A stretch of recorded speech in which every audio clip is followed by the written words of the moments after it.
मसालेदार थोडेसे आंबट चवीचे हे बिबडे पापड आहे बरं का, किंवा याला बिबडेही म्हणतात। कढईत न मावणारा हा पापड अगदी तोंडाला चव आणणारा आहे। अगदी बरेच मसाले म्हणजेच बडीशेप, ओवा, जिरे वापरून लाटून न बनवता सुती कापडावर हाताने थापून बनवलेला हा पापड आहे बरं का। आणि तुम्हाला सांगते, भाजून खाल्ला तर अगदी आईच्या हातची चव आठवते। लहान मुलांसाठी तर पौष्टिक आणि आरोग्यदायी आहे। बघा ना, भाजलाय तर केवढा मोठा फुललेला आहे, अगदी कुरुम कुरुम। अगदी 4च पापड्या तळल्या तरी टोपलं पूर्ण भरून गेलं माझं, इतक्या या छान फुलणाऱ्या पापड्या आहे। धुळे, जळगाव, नाशिक जिल्ह्यात महिला हे पापड घरीच बनवतात।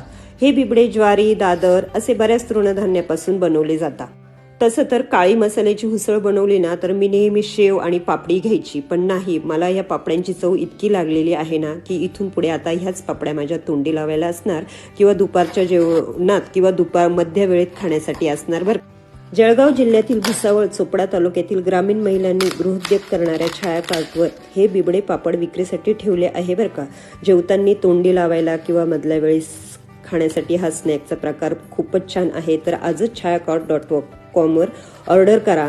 खास त्यांनी बघा ना, महिलांसाठी किती छान असं प्लॅटफॉर्म सुरू करून दिलेला। अगदी फ्रेश अशी यांची उत्पादने आहे। अगदी हे पापड दाताला न चिकटणारे आणि परफेक्ट मसालेदार आहे।